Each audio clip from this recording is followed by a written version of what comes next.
Mulund Goregaon link road बद्दल जाणून घ्यायला नक्की आवडेल. सध्याचं स्टेटस काय आहे आणि कधीपासून हे कार्यान्वित होईल असं हे वाटतं बघा, तुम्हाला? गोरेगाव साईड जो टनल बोरिंग आहे त्याची सुरुवात झालेली आहे आणि आम्ही आताच मे 31ला ते जिकडे टनल बाहेर पडणार आहे मुलुंडमध्ये त्या अमरनगर परिसरामध्ये पहिल्या टप्प्यात 300 झोपडीधारकांना आम्ही ऑलरेडी शिफ्ट केलं. आता दुसऱ्या टप्प्यात आम्ही जवळपास 300 झोपडीधारक आणखी शिफ्ट करणार आहोत. जिकडे हे टनल ओपन होणार आहे त्याच्या पुढे तुम्ही जर बघितलं GMLR वरती तर एकंदरीत पूर्ण वेगाने सर्व काम चालू आहे. नाहूर क्षेत्रात जो रेल ओव्हर ब्रिज बांधायचं होतं ते 50% कंप्लीट झालेलं आहे आणि आता त्याचं दुसऱ्या टप्प्याचं काम सुरू होणार आहे. आणि मला जे दिसतंय 2027 डिसेंबरपर्यंत मुलुंडचा भाग एका अर्थाने त्याचा लोकार्पण होणार. आणि ज्या दिवशी हे टनलिंगचं बोरिंग 1.5 वर्षाच्या कालावधीत बाहेर आलं, मला हे दिसतंय 2028 एंडपर्यंत GMLR हे लोकांसाठी खुला ठेवण्यात येणार. वा. ऐरोली जंक्शन बद्दल सुद्धा जाणून घ्यायला आवडेल की ऐरोली जंक्शनचा जो विकास चालू आहे तिथे क्लोवर लीफच्या पद्धतीनं इंटरचेंज उभे राहणार आहेत, तर हे कधीपर्यंत पूर्ण होऊ शकेल? खूप आनंदाने मी तुम्हाला सांगतो की ही संकल्पना मी मांडली होती. महानगरपालिकाने त्याला मान्यता दिली, त्याचं टेंडर झालं.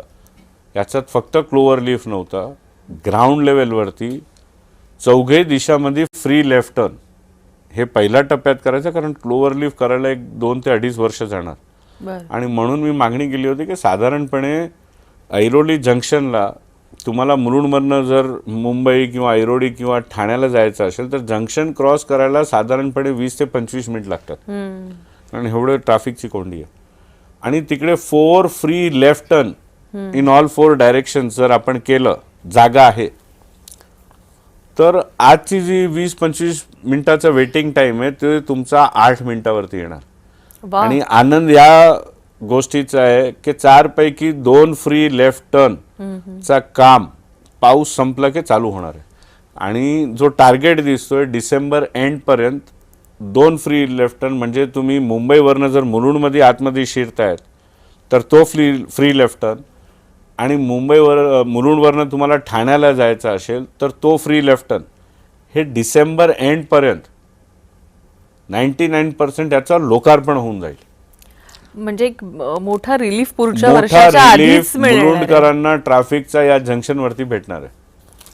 आणि क्लोवर लीफ हे मुंबईचा पहिला क्लोवर लीफ असणार आहे. अगदी बरोबर, अगदी बरोबर. म्हणजे ही कन्सेप्टच इतकी जबरदस्त आहे. मला असं वाटतं की हा मला वाटतं पायलट प्रोजेक्ट आपण कन्सिडर करूया आणि इतर ठिकाणी सुद्धा अशा धर्तीवर करता नक्कीच येऊ शकतो. मी हेही सांगू शकतो महाराष्ट्रात हा पहिला आहे.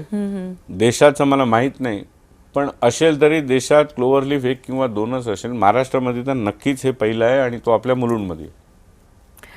आणि याचा एक ॲडव्हान्टेज तुम्हाला सांगतो.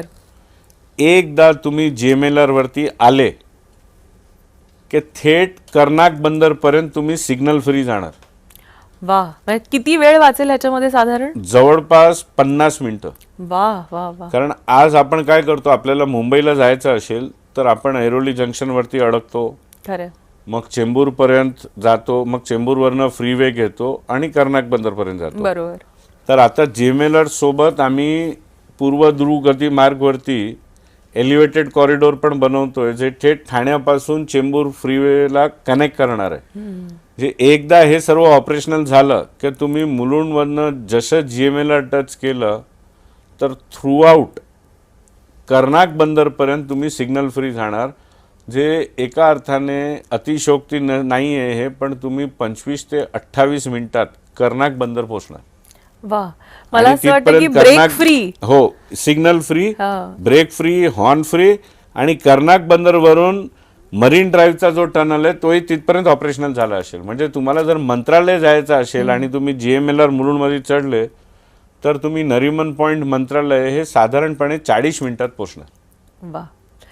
ही दूरी जी आहे ती 40 मिनिटांमध्ये मुलुंडकर कव्हर करतील असं तुम्ही म्हणताय.